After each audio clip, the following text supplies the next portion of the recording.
ETF index mutual funds నేర్చుకుని stock మార్కెట్లో రాణించాలనుకుంటున్నారా? వెంటనే ఈ నెంబర్కి కాల్ చేయండి. Hi viewers, India's largest digital media network Suman టీవీకి స్వాగతం. ప్రస్తుతం మనతో ఉన్నారండి లైఫ్ కోచ్ రామ్మెట్టు గారు. సో చెల్లపల్లి ఇన్సిడెంట్ గురించి మనం తలుచుకుంటే చాలా బాధాకరమైంది. తల్లి ఇద్దరు పిల్లలతో తను సూసైడ్ చేసుకుంది అందరికీ తెలిసిన విషయమే. బట్ తల్లి ఎందుకు ఇద్దరు పిల్లలతో ఇలా చేసింది, ఏమై ఉండొచ్చు అనేది రామ్ గారిని అడిగి తెలుసుకుందాం. నమస్తే రామ్ గారు. నమస్తే అండి. మామూలుగా ఎలా అనుకుంటామంటే తల్లి మనస్తత్వం నాకేమైనా అవ్వచ్చు కానీ నా పిల్లలకి ఏం కావద్దు అనేది తల్లి.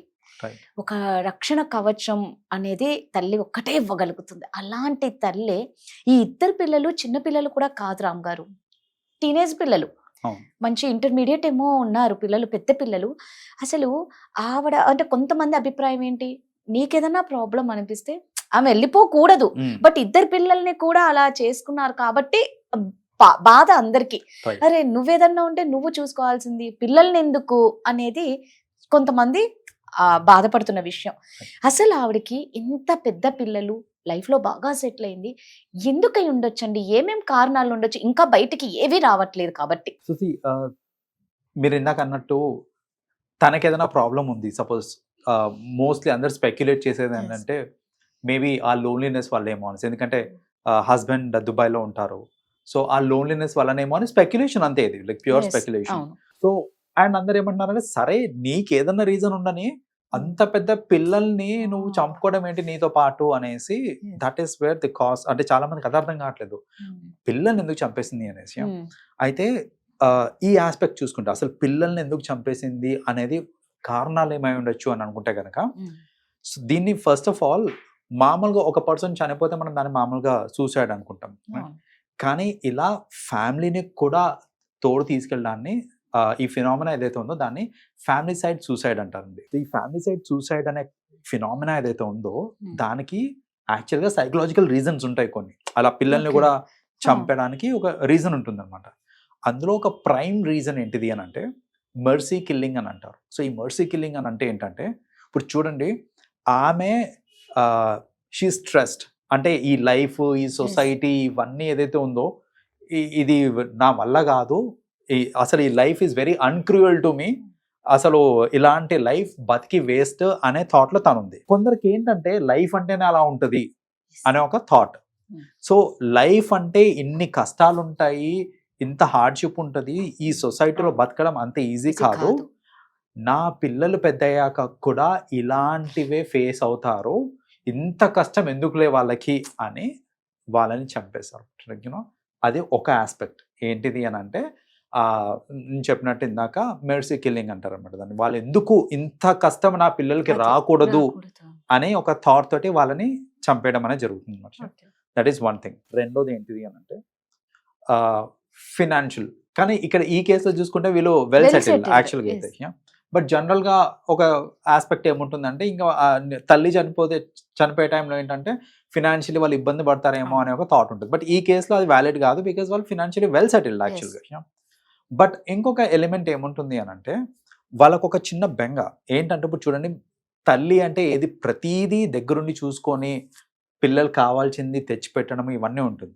ఇప్పుడు వాళ్ళకి థాట్ ఏమొస్తుంది అని అంటే, నేను చనిపోయినాక నా పిల్లల్ని ఎవరు చూసుకుంటారు, ఎవ్వరు చూసుకోరు, వాళ్ళు కష్టాలు పడతారు, ఇబ్బంది పడతారు వాళ్ళు, ఎందుకంటే చూసుకునేది నేను ఒక్కదాన్నే, హస్బెండ్ కూడా లేడు ఇక్కడ, చూసుకునేది నేను ఒక్కదాన్నే. ఇప్పుడు నేను లేకపోతే వీళ్ళకి ఇంత కష్టము ఎంత ఎక్కడి నుంచి వీళ్ళు ఇంత పడాల్సిన అవసరం లేదు అనేసి తనతో పాటు పిల్లల్ని కూడా చంపుకుంటాను. So that is another possibility. ఇంకొక పాసిబిలిటీ ఏంటిది అని అంటే హ్యూమిలియేషన్. అంటే ఆమె సూసైడ్ చేసేసుకుంది అనుకోండి, పిల్లలు ఇద్దరు అలాగే ఉంటే కనుక సొసైటీ నుంచి ఏవైతే సూటిపోటి మాటలు వస్తూ ఉంటాయి అది, లేదంటే ఏదైనా హ్యూమిలియేషన్, లైక్ ఇప్పుడు రేపు పొద్దున వీళ్ళందరూ అంటూ ఉంటారు మీ తల్లి ఇలా చేసింది అనేసి. లేకపోతే జనరల్గా ఇలాంటి ఆస్పెక్ట్ ఎప్పుడు వస్తుంది అని అంటే, సపోజ్ వాళ్ళకు ఒక థాట్ ఉందనుకోండి, నేను ఏదో తప్పు చేశాను, ఈ తప్పు ఫ్యూచర్లో బయటపడుతుంది, బయటపడింది అని అంటే ఫ్యామిలీ పరువు మొత్తం పోతుంది.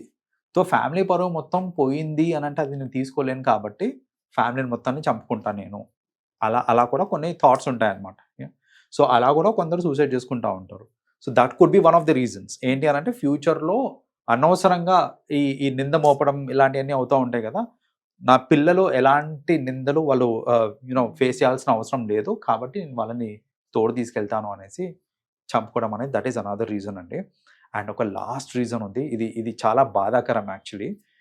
ప్రతి తల్లిదండ్రులు చేసే మిస్టేక్ ఏది చెప్పాలంటే ఏంటది అని అంటే, నా పిల్లలు నా ప్రాపర్టీ, రైట్, నా పిల్లలు నా ప్రాపర్టీ అని అనుకుంటారు వాళ్ళు. సో చిన్నప్పటి నుంచి ఏంటంటే వీళ్ళు నా ప్రాపర్టీ, ఇప్పుడు నేనే లేనప్పుడు వీళ్ళు అనాథ అయిపోతారు, వీళ్ళు ఇంకెందుకు వీళ్ళు ఉండి కూడా వీళ్ళు నా ప్రాపర్టీ ఉంటే నాతోటే ఉండాలి అనే ఒక థాట్ ఉంటుంది చూడండి. అది చాలా స్ట్రాంగ్గా ఉన్నప్పుడు ఏమవుతుందంటే ఇలాంటివి చేస్తూ ఉంటారు అనమాట. ఏంటంటే వీళ్ళు నా ప్రాపర్టీ కాబట్టి నాతో పాటు తీసుకెళ్ళిపోతా అనే ఒక సైకలాజికల్ థాట్ వస్తుంది అనమాట వాళ్ళకి. అండ్ నేను ఇది చెప్పింది చాలా మంది పేరెంట్స్ ఇది అర్థం చేసుకోవాలండి. మీ పిల్లలు వాళ్ళు మీ పిల్లలు మాత్రమే, మీ ప్రాపర్టీ కాదు. వాళ్ళ మీద మీకు హక్కు లేదు, రైట్, వాళ్ళ లైఫ్స్ మీద మీకు హక్కు లేదు.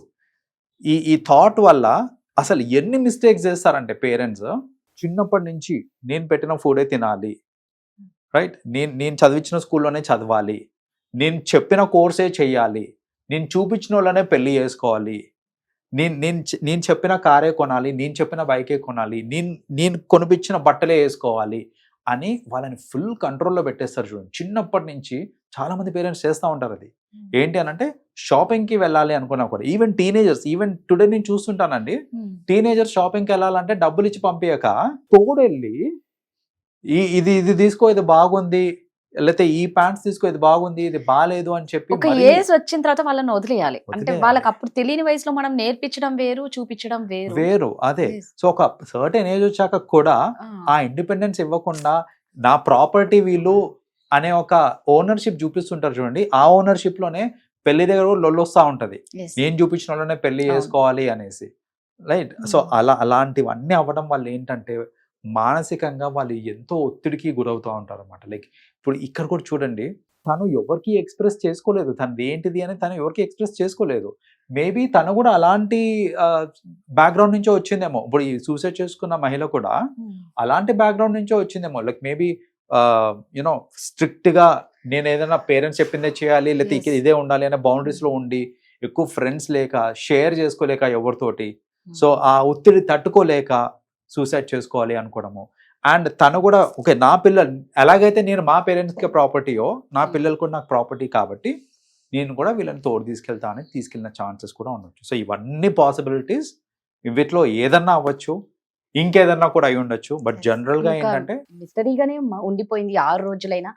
బాధ ఏంటంటే రామ్ గారు, హాస్టల్ నుంచి పిల్లల్ని తీసుకొస్తే, మామూలుగా హాస్టల్ నుంచి కానీ, స్కూల్ నుంచి కానీ, ఈవెన్ ట్యూషన్ నుంచి పిల్లల్ని తెచ్చుకుంటున్నా పిల్లలు ఎంత హ్యాపీగా ఉంటారంటే, అమ్మ వచ్చింది, నాన్న వచ్చారు, నన్ను ఇంటికి తీసుకెళ్తున్నారు. కానీ ఆ ఇద్దరు పిల్లల్ని అమ్మ వచ్చింది మృత్యుబోడిలోకి అని ఆ పిల్లలకి పాపం అప్పటికి తెలియదు. చూడండి, అప్పటికి తెలియదు, కానీ తెలిసిన అంటే చిన్నప్పటి నుంచి వాళ్ళు ఎంత కంట్రోల్డ్ మేనర్ గా పెరిగారు అనేది ఇక్కడే అర్థమవుతుంది. ఆ పిల్లలు కూడా ఎంత కంట్రోల్ గా పెరిగారు అని అంటే వాళ్ళు అసలు ఇది కరెక్ట్ కాదు, లేకపోతే ఇది ఎలా చేయకూడదు మనము అనే ఆ విచక్షణ కూడా వాళ్ళకి రాలేదు అని అంటే, ఆ పిల్లలకి రాలేదు అని అంటే చిన్నప్పటి నుంచి ఎంత కంట్రోల్ గా పెరుగుంటారు. జస్ట్ అనడం ఏంటారు, అరగంట ముందే ఆ పిల్లలకు తెలుసు, అంతే, హాఫ్ అన్ అవర్ ముందే. That's what. దట్టు ఒక ట్రైన్ కింద పడడం అనేది ఎంత హారబుల్ అండి. అమ్మో, అసలు తలుచుకుంటేనే ఒకలాంటి షివరింగ్ వస్తుంది. మీరు అన్నట్టు పిల్లలు అంటే వాళ్ళ అమ్మ ఏది చెప్తే అదే వేదవాక్కు, అదే ఆ మోడ్ లో ఉన్నారు కాబట్టి వాళ్ళు కూడా ఏంటంటే ఎదురు చెప్పలేక, లేదా ఇది కరెక్ట్ కాదమ్మా అని, ఎందుకంటే వాళ్ళకి ఆ విచక్షణ ఉన్న వయసే చెప్పాలంటే యాక్చువల్లీ, అయినా కూడా ఎదురు చెప్పలేదు అని అంటే దట్ షోస్ లైక్ వాళ్ళు ఎంత కంట్రోల్డ్ మేనర్ గా, ఎంత క్లోజ్డ్ కోకూన్ లో పెరిగారు వాళ్ళు అనేసి. ఏమైనా ఇలాంటివి చేయడం మాత్రం ఎందుకో, ఇక అంటే ఎవరి సమస్యలు వాళ్ళవి, కానీ అనవసరంగా నిండు ప్రాణాలు. ఆవిడకి చూస్తే 38 ఏళ్ళే అట.